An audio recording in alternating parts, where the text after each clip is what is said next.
నా పేరు గునిపే భరత్. అది గోకవరం మండలం, గోకవరం గ్రామం. ప్రధానంగా వైసీపీ ప్రభుత్వం వచ్చిన కాడి నుంచి రాష్ట్రంలో అరాచకాలు, అభివృద్ధి లేదు. రాష్ట్రం అప్పుల పాలు, అధోగతి పాలు. మరి ఈయన పాదయాత్రలో 2019 టైంలో పాదయాత్ర చేస్తూ అనేక వాగ్దానాలు చేశారు. దాంట్లో ప్రధానమైన మరి కేంద్ర మెడలో వంచి ప్రత్యేక హోదా తీసుకొస్తానని చెప్పేసి అన్నారు. పోలవరం ప్రాజెక్ట్ చేస్తానని అన్నారు. విశాఖ రైల్వే జోన్ కట్టిస్తానని చెప్పేసి అన్నీ చెప్పుకొచ్చారు. రాజధాని విషయంలో కూడా ప్రత్యేకించి రైతులు చక్కటి న్యాయం చేసి పెడతానని చెప్పేసి అనేక రకాల వాగ్దానాలు చేసుకుంటూ రావడం జరిగింది.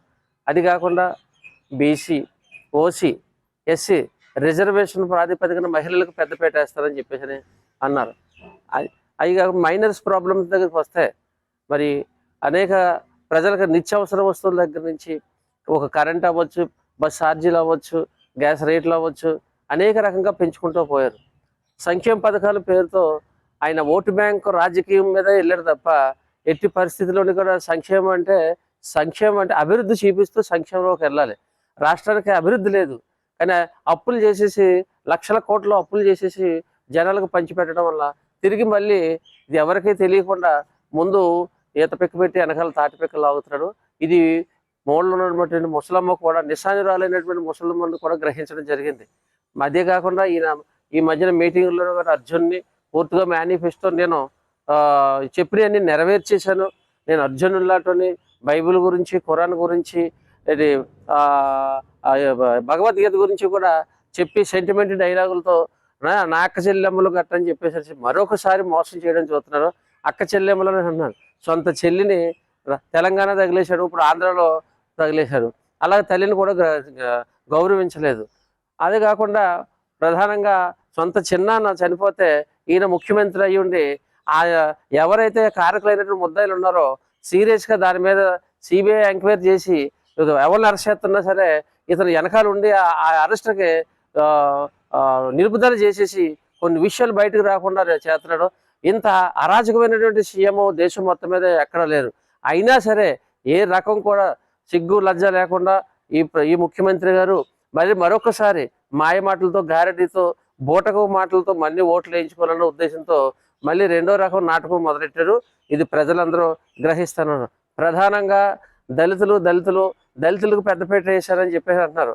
దళితులకి ఎస్సీ కార్పొరేషన్, ఓసీ కార్పొరేషన్ ఇలాగా పెట్టారు. మాలలకు ఒక కార్పొరేషన్ పెట్టారు, మాదిగలకు ఒక కార్పొరేషన్ పెట్టారు, రెల్లి జాతికి ఒక కార్పొరేషన్ పెట్టారు. కానీ బడ్జెట్లో ఒక రూపాయి కూడా ఇంతవరకు చూపించలేదు. అలాగే కాపు కార్పొరేషన్ అన్నారు, రెడ్ కార్పొరేషన్ అని చెప్పేసి అన్నారు, ఆర్య వైశ్య కార్పొరేషన్ అని అన్నారు, బీసీ అగ్రికుల శక్తులు అనేక రకాల కార్పొరేషన్ పెట్టారు తప్ప వాళ్ళకి కనీసం ఒక రూము లేదు, అక్కడ ఉన్నటువంటి అధికారులు లేరు. వాళ్ళకు ఒక రూపాయి కూడా ఇచ్చేసి వాళ్ళ కమ్యూనిటీని అభివృద్ధి చేసుకోవడానికి కూడా ఏ రకమైనటువంటి అవకాశం కల్పించలేదు. కేవలం పెద్దపేట వేసానే అన్నారు. ఇకపోతే దళిత హోమ్ మినిస్టర్ని నియమించడం జరిగింది. అలాగే పినిపే విశ్వరూప్ గారిని కూడా దళిత మంత్రిగా నిర్మించడం జరిగింది. కానీ ఇంతవరకు కూడా రాష్ట్ర వ్యాప్తంగా అభివృద్ధి పక్కన పెడితే కనీసం వాళ్ళ సొంత నియోజకవర్గంలోని కూడా ఏ రకమైనటువంటి అభివృద్ధి కనపడడం లేదు. పేరుకే దళిత మంత్రులు అది సలాయించిందంతా కూడా పక్కన ఉన్నటువంటి రెడ్ జాతికి సంబంధించినటువంటి మంత్రులు, సామాన్య ఎమ్మెల్యేలు, ఎంపీలు వాళ్ళని ఉద్ధరిస్తున్నారు. ఇదైనా దళితులకు పెద్దపీట వేయడం అని అన్నదే దీన్ని చాలా తీవ్రంగా ఖండిస్తున్నాము. అదే కాకుండా ప్రధానంగా దళితులను ఊసకోత పోయడం జరిగింది. ఇది దళితుడు డ్రైవర్ అయినటువంటి సుబ్రహ్మణ్యాన్ని ఎమ్మెల్సీ అనంతబాబు ఘోరంగా చంపేసి డోర్ డెలివరీ చేశారు. మాస్కులు అడిగినందుకేమో డాక్టర్ సుధాకర్ని చంపారు. అలాగే కిరణ్ కుమార్, నాగమ్మ, అలా అనేక రకమైనటువంటి దళితుల్ని చంపడం, అత్యాచారం చేయడం, వాళ్ళ క్షతగాత్రం దళితుల మీద ఎస్సీ ఎస్టీ అట్రాసిటీ కేసు పెట్టినటువంటి ఘనత ఈ సీఎం గారికే వర్తిస్తుందని చెప్పేసి నేను ఈ మూలంగా చెప్పడం జరుగుతుంది. ఇంకొక విషయం ఏంటంటే దళితుల విషయంలో రావడానికి ప్రధానంగా మరి 27 సంక్షేమ పథకాలు దళితుల అభ్యున్నతికి అవి ఎంతో దోహదపడ్డాయి. దళితుల అభ్యున్నతికి గత ప్రభుత్వాలు చూసేలాగా ఉండమైతే వాళ్ళకి టాటా ఏసీలు, కార్లు, ఇండికా కార్లు, జేసీబీలు, అలాగే వ్యవసాయ పనిముట్లు దళితులకు ఇచ్చేసి ఆర్థికంగా వాళ్ళు ఆదుకోవడం కూడా జరిగింది. ఇప్పుడు దళితులకు అసలు ఈ బడ్జెట్లో 1 రూపాయి కూడా కేటాయించలేదు. మరి ఎస్సీ ఎస్టీ సబ్ ప్లాన్ నిధులు 40,000 కోట్ల రూపాయలు ఈ 5 సంవత్సరాల్లో ఈ ప్రభుత్వం ఏం చేసింది? ఆ సబ్ ప్లాన్ నిధులన్నీ కూడా దళిత వాళ్ళకి రాజ్యాంగం దళితులకు కల్పించినటువంటి హక్కు, ఆ సబ్ ప్లాన్ నిధులన్నీ కూడా ఏమైపోయినాయి? అవి కేవలం ఆసరా పథకానికే, అమ్మఒడి పథకానికే కేటాయించారు తప్ప ఇంతవరకు దళిత వాడల్లో కూడా ఏ రకమైన అభివృద్ధి లేదు. ఇది మేము తీవ్రంగా ఖండిస్తున్నాము.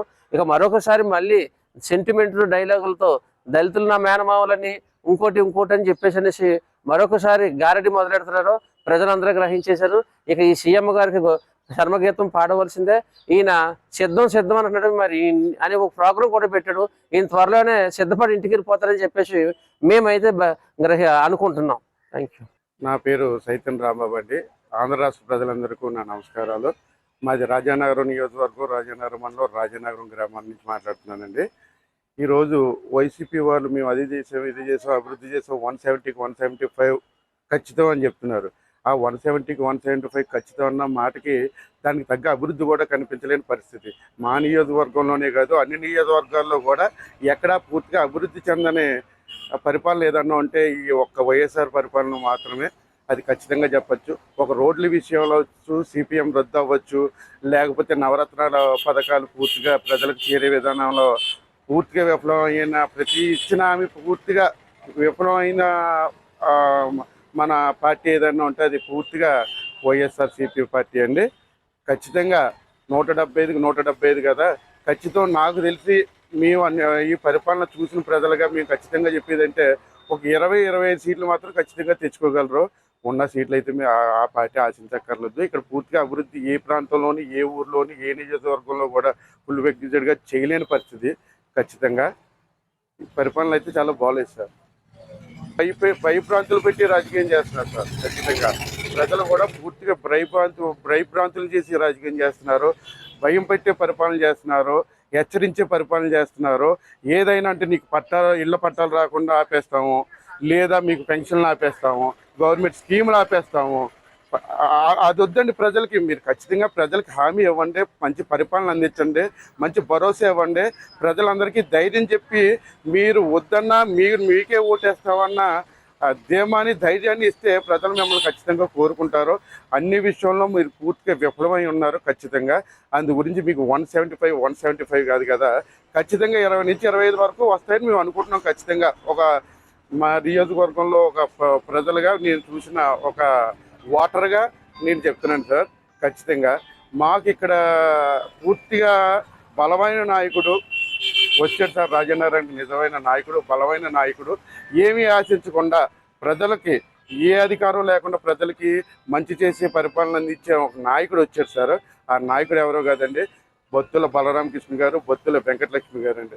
ఎందుకంటే ఈ దేవాలయాలు చేశారు, లేనన్న ఓడికి ఆపదలో ఆదుకున్నారు. నియోజకవర్గంలో 3 మండలాలు ఉన్నాయి, 3 మండలాలకి 3 అంబులెన్స్ ఎప్పుడో తెప్పించాడు ఆయన. ఖచ్చితంగా పేదలందరికీ కూడా మంచి భరోసా ఇచ్చి, మా ధైర్యాన్ని ఇచ్చి నేనున్నాను అంటూ ఆయన ఎక్స్పీరియన్స్ రాజకీయంలో 2 సంవత్సరాలు కన్నా ఎక్స్పీరియన్స్ లేదండి. కానీ ఆయన విజనరీ అయితే మాత్రం 2 సంవత్సరాల విజనరీ ఉన్న మనుషులకి ఏం కాదు. ఖచ్చితంగా 30-40 ఏళ్ల పట్టు ఉన్న ఏ నాయుడికి లేని రాజకీయ పట్టు ఆయన దగ్గర ఉందండి. ఆయనకి మన ఆంధ్ర రాష్ట్ర ప్రజలందరూ కూడా ఈరోజు మెచ్చుకునే స్థాయికి వచ్చారంటే ఆయన ఒక కష్టం, ఆయన ఒక మంచితనం, ఆయన నేను మంచి పరిపాలన ఇస్తానన్న భరోసా, ఆయన పరిపాలన ప్రజలందరూ కూడా రాజానగరం నియోజకవర్గం గురించి ఖచ్చితంగా ఆయనే కావాలి, ఆయనకే వేస్తామని స్వచ్ఛందంగా చెప్పే పరిస్థితి ఆయన కాపాడుకుని అది గెలుచుకున్నారండి ప్రజల మనసుల్ని. ఖచ్చితంగా మాకు ఆయన వస్తేనే బాగుంటుందని మేము కోరుకుంటున్నామండి. నా పేరు అడబాల దుర్గారావు, సూర్యారావుపేట, రాజానగరం గ్రామం. మాకు రాజా గారు నెగ్గిన తర్వాత చాలా మంచి మంచి పనులన్నీ చేయడం జరిగింది. అలాగే జగన్మోహన్ రెడ్డి గారు పెట్టిన పథకాలు, అమ్మఒడి కానీ, కాపునేస్తం కానీ, రైతు భరోసాగా కేంద్రం కానీ, లేదంటే ఇంటింట డీలర్షిప్ కోటా బియ్యం రేషన్ ఇవ్వడం కానీ, అలాగే ముఖ్యంగా పేదలకి ఇళ్ల స్థలాలు, అలాగే మాకు తాగునీటి సమస్య ఏ ప్రభుత్వం వచ్చినా సరే మాకు తాగునీరు అనేది ఎక్కడ నిర్ణయం చేయడం జరగలేదు. మాకు జగన్ గారు రాజబాబు నెగ్గిన తర్వాత గోదావరి వాటర్ రావడం, ప్రతి ఇంటింటికి కూడా గోదావరి వాటర్ సప్లై చేయడం మాకు చాలా ఆనందంగా ఉంది.